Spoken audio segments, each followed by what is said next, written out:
Where can you win $1 million? Tell me, Becky, when did you know for sure that you'd actually won millions of dollars from American families? Ed McMahon gave away millions on TV for decades.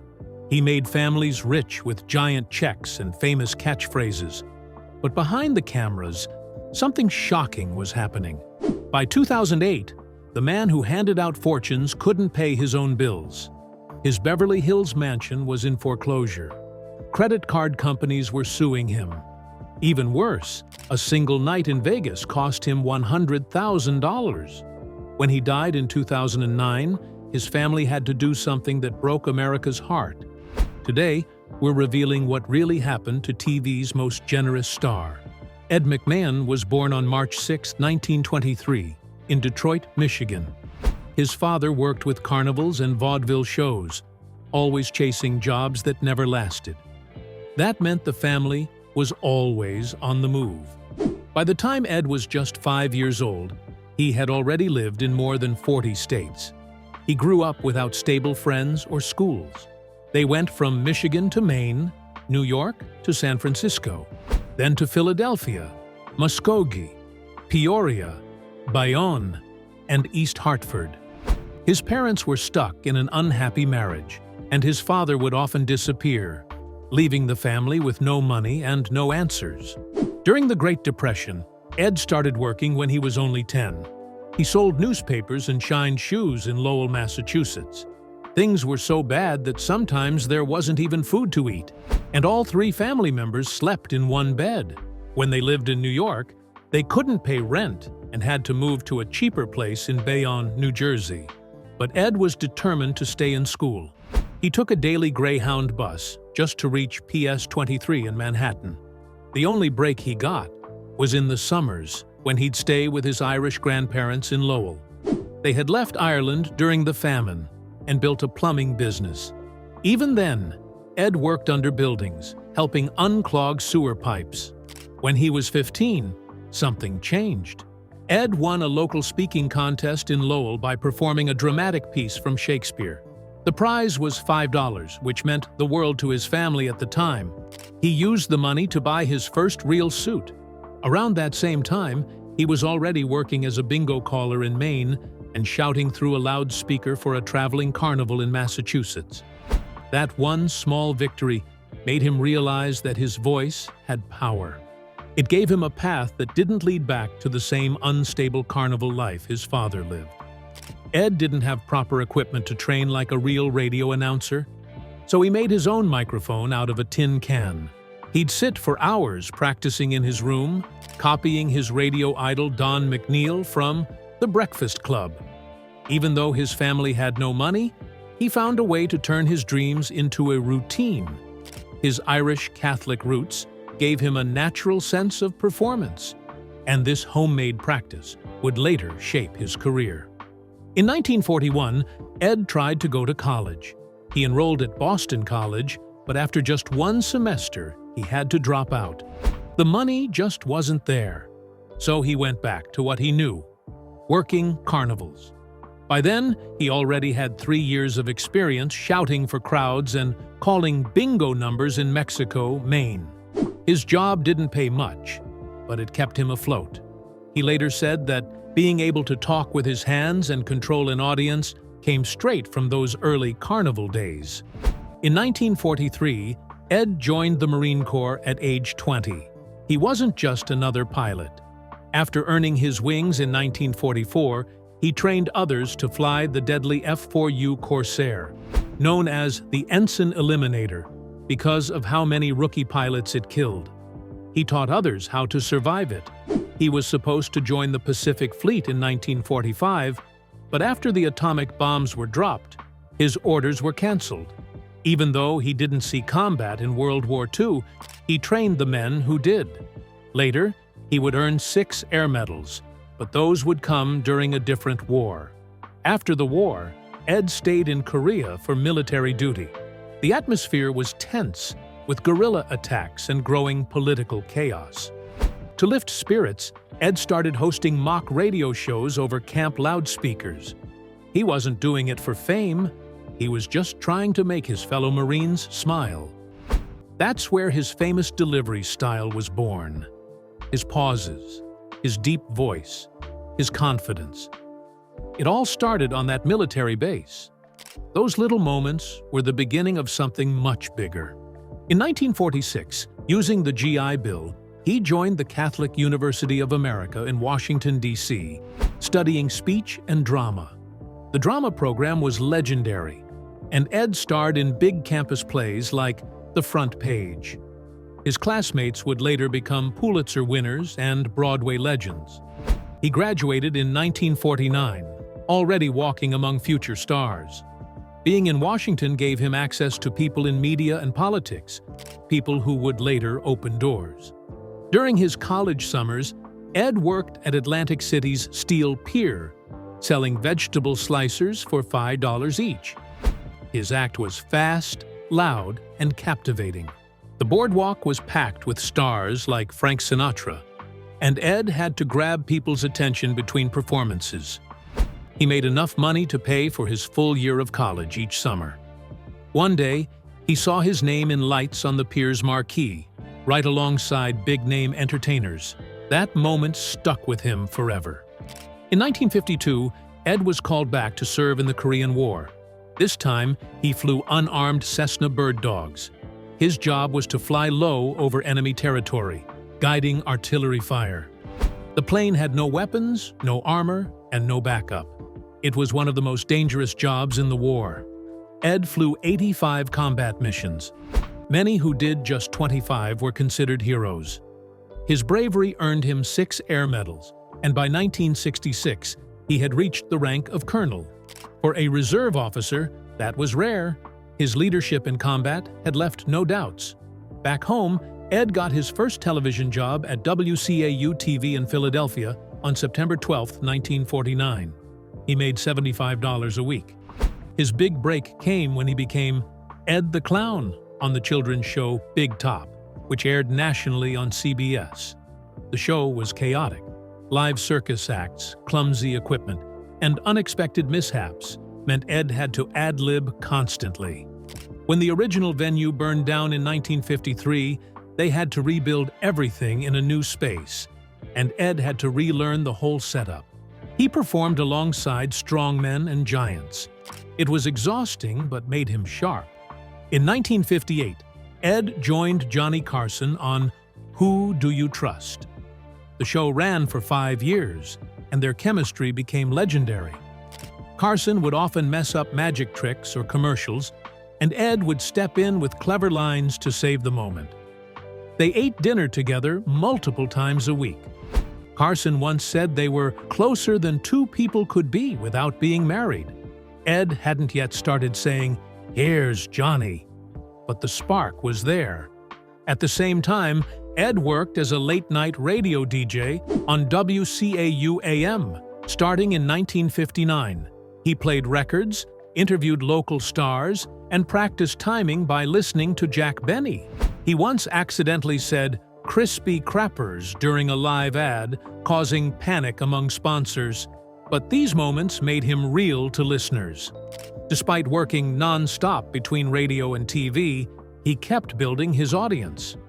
In 1960, Ed auditioned for NBC's Today Show and didn't get the job. He lost the spot to Dave Garroway. That rejection hit hard. But instead of quitting, he threw himself into local work. He emceed Philadelphia's Thanksgiving parade and started a 1 a.m. talk show called McMahon and Company. Everything was unscripted, and he had to keep the energy alive night after night. His skill at handling live events caught national attention, and by 1974, he was hosting the Macy's Thanksgiving Day Parade, which he continued through 1981. That failed audition had opened a better door. By 1961, Ed was doing commercials for Budweiser.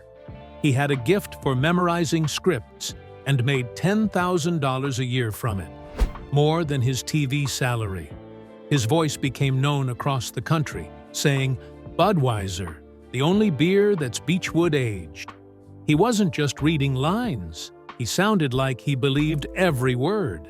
The success of these ads gave him financial freedom, and showed Johnny Carson just how good he was. It was one more step toward becoming a television legend. In 1962, Ed McMahon stood backstage, just seconds before the very first episode of The Tonight Show starring Johnny Carson would go live. He needed something better than just, "Here's Johnny Carson." He thought back to his time on NBC Radio when he'd exaggerated names for dramatic effect. That night, he stretched the name into a thunderous, "Here's Johnny." And the next morning, NBC staff were already echoing it in the halls. That single phrase became one of the most famous introductions in television history. It ranked #1 in TV Land's 2006 poll and even showed up in The Shining, when Jack Nicholson repeated it with a terrifying twist. Then came 1973, and Ed McMahon was live on air again, this time trying to get a dog named Hernandez to eat some Alpo dog food. Nothing worked. He begged, "Come on, Hernandez," but the dog just sat there staring. Johnny Carson walked on set, trying not to laugh, and helped salvage the moment. But instead of disaster, it turned into one of the show's most loved segments. Alpo executives were thrilled. It felt real, and that made it better than any perfect commercial. By 1972, after years in New York, Carson and McMahon packed up The Tonight Show and moved to Burbank. The studio size jumped from barely 200 seats to over 500. For the first time, Carson had room for big guests, animals, wild sketches, and elaborate props. It also marked a new era. Carson launched Carson Productions, and every episode from that point forward would be saved. The earlier ones had been taped over or lost forever. But from 1972 on, they were preserved. While Carson was making around $4 million a year in the 1960s, McMahon never made headlines for his pay. He didn't need to. He once said, "If Johnny didn't mention anything, that was the best praise." For 30 years, he stayed loyal. He never took outside work without asking Carson first. They worked together so closely that McMahon often thought of the same punchline just as Carson was about to say it. But he held back. Timing was everything. By the mid-1970s, The Tonight Show was pulling in $50–60 million a year. That was more than any other program on TV. And they weren't doing stunts or big productions. They kept the same carpet for years, occasionally changing the curtains. In 1979, Carson signed a new deal, $25 million a year and only 3 nights a week for 37 weeks annually. McMahon and the entire crew became icons. Jay Leno, Bob Newhart, Frank Sinatra all took turns guest hosting before Leno eventually took over in 1992, after appearing on the show 333 times. In 1983, McMahon created a different kind of stage. Star Search launched on September 17th and ran for 12 seasons. He personally watched over 100,000 tapes every year. One of those tapes featured a 10-year-old Britney Spears in 1992. She lost, but her performance stayed with viewers. Over the years, Star Search launched Christina Aguilera, Justin Timberlake, Beyoncé, and even the Backstreet Boys. Collectively, those artists went on to sell over 310 million albums. Starting in 1967, McMahon stood beside Jerry Lewis for the MDA Labor Day Telethon. He did it for over 40 years, introducing sponsors, calling out donation milestones, and nailing near-perfect predictions of final totals. By the time he ended in 2009, the telethon had raised $2.45 billion. After McMahon passed away on June 23, 2009, Jerry Lewis introduced his widow to the audience with a tribute that left the room silent. But McMahon didn't stop there. In 1982, he teamed up with Dick Clark for TV's Bloopers and Practical Jokes, which blended celebrity pranks, outtakes, and hilarious mistakes caught on camera. One prank even made it look like McMahon was stealing supplies from Carson's set. The show helped create the blooper genre we see on television today, and their chemistry became a model for other prank shows. Along the way, McMahon still had time for other projects. He hosted Concentration in 1969 for 6 months, while still doing The Tonight Show. He also led the Macy's Thanksgiving Day Parade coverage for NBC throughout the 70s and 80s.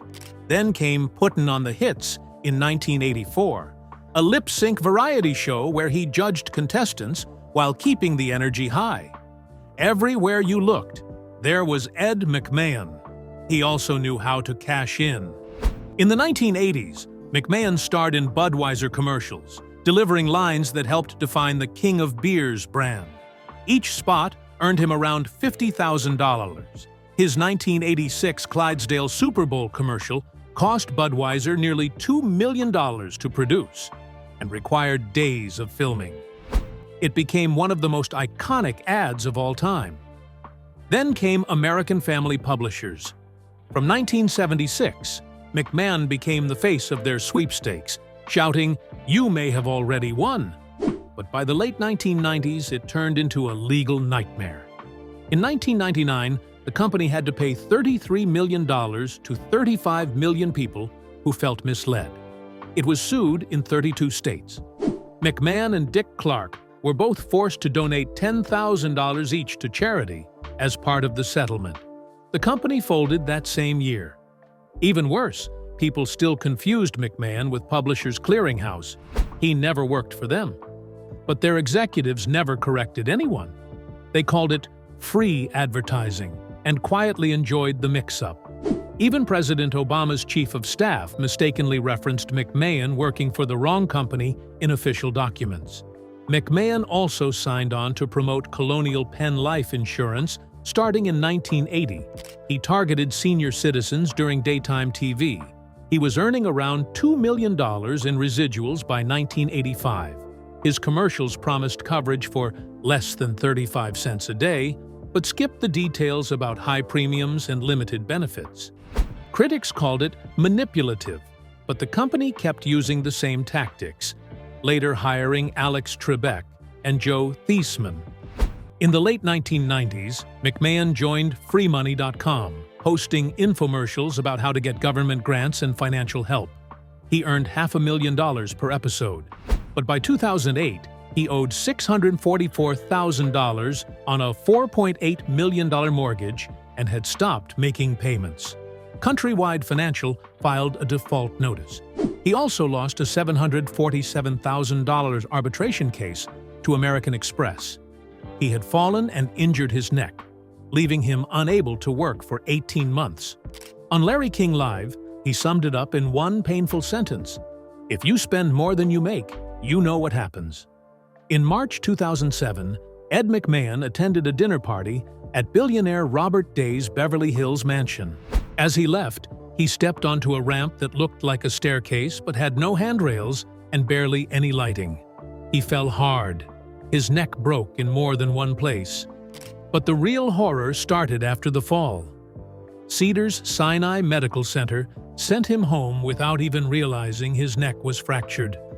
For months, he lived in pain, unaware of the damage, until his cardiologist finally discovered the truth. He had to go through 3 surgeries. The bills passed $500,000, but the bigger cost was that he could no longer work. He was 85 and had been relying on his work as a TV pitchman to stay afloat. That income disappeared overnight. Then came 2008. The housing market crashed, and his $6.5 million Beverly Hills home lost nearly $1 million in value. He had taken out a $4.8 million mortgage in 2005. By June 2008, he had defaulted. Records showed he was $644,000 behind, and the amount was growing every day. On February 28, 2008, a foreclosure notice was filed. The house was 7,000 square feet with 6 bedrooms and 5 bathrooms. He had bought it in 1990. It was in a gated community near Mulholland Drive, where Britney Spears also lived. But by then, it had been sitting on the market for 2 years with no one willing to pay even $6.25 million. On April 16, 2008, another blow landed. American Express won an arbitration case against McMahon and his company for exactly $747,000 in unpaid credit card debt. His monthly spending on the card had kept going over $50,000, but once his neck was broken, he couldn't work. That meant he couldn't pay. The charges included luxury flights and jewelry. The judgment was public and humiliating. American Express had been working with him for years, but now they were suing him. That one debt alone was equal to about 15 months of his income. It didn't stop there. In August 2008, McMahon was sued again. This time it was New York divorce lawyer Norman Solovay.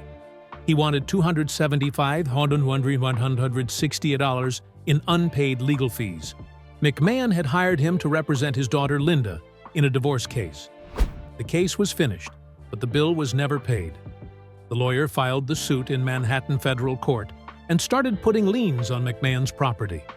At the same time, McMahon was already in foreclosure on his home, so this made everything worse. He couldn't borrow more money, and creditors were stacking up. Back in 2003, McMahon had won a huge $7.2 million settlement for a toxic mold case. Black mold had spread through his Beverly Hills mansion because of a failed pipe repair. It made McMahon and his wife Pamela sick, and their dog Muffin died. The payout was supposed to be life-changing. But by June 5, 2008, McMahon told Larry King that the money was gone. After paying lawyers, experts, taxes, and renovation bills, he was left with about $500,000. Just the expert witnesses had cost hundreds of thousands. The main payment had come from American Equity Insurance at $5.05 million, with smaller parts from Benchmark, Alliance Environmental, and others. The public had thought he was rich, but most of that money had disappeared years ago. Then came Citibank. In June 2008, they sued him for $180,000 in defaulted loans. At the same time, he still owed $644,000 on his mortgage. His home had been listed at $7 million, then dropped to $6.5 million, and by August 2008 was down to $4.6 million with still no buyers. His spokesman Howard Bragman said on Larry King Live that the McMahons weren't even millionaires anymore. They had lost their fortune to bad investments and messy divorces. In 2009, his health got worse.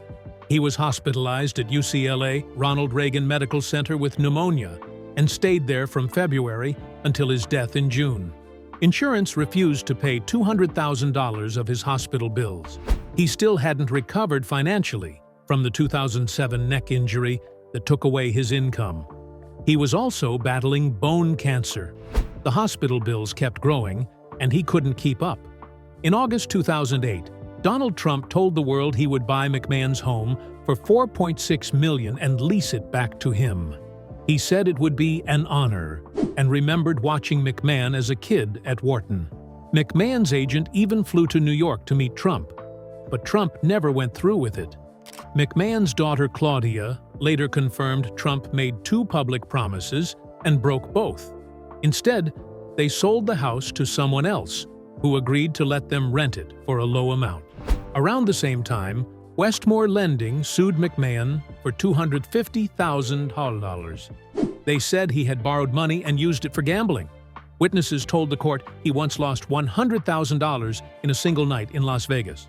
The loan had a brutal 15% interest rate.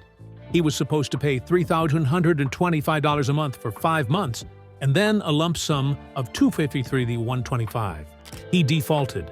The lawsuit revealed he had been trying to gamble his way out of debt and had only made things worse. On June 23, 2009, Ed McMahon died at 12:07 a.m. He was $2 million in debt. The family had to auction off his personal items, including his Marine Corps medals. He had served in World War II and flown 85 missions in Korea. His medals, papers, and military decorations were sold for about $50,000 just to help pay creditors. His widow Pamela and their 6 children watched as everything meaningful was taken away. The man who spent 30 years saying, "Here's Johnny," died with nothing. His star on the Walk of Fame was all that was left. After his death, Pamela was hit with more lawsuits. By 2011, Citibank was still trying to collect nearly $200,000. A $275,000 claim forced her to leave the mansion and move to a $1 million condo. Lawsuits kept coming for everything from credit cards to legal fees to prescription bills. Most of it dated back to before Ed died. They had been living way beyond their means, even during his TV prime. In 2010, Claudia McMahon gave a heartbreaking interview.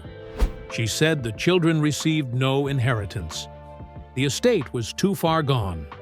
They were paying $50,000 a year for family therapy just to deal with the grief and the shame. Claudia had spent her career helping celebrities handle public scandals. Now she was defending her own family.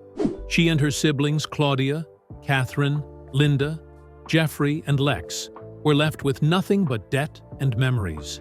The myth of a rich TV star had crumbled.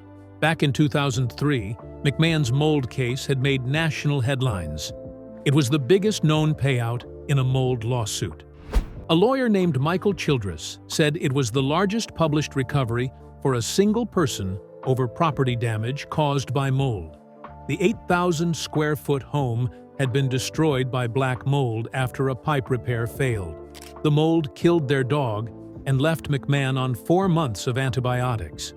By 2010, that case had inspired over 50 similar mold lawsuits across the country. Settlements in those cases ran into the millions and even tens of millions. McMahon's case changed how the courts viewed mold damage. It created a whole new area of law and led to billions in toxic mold settlements. But in the end, that landmark case couldn't save him from ruin.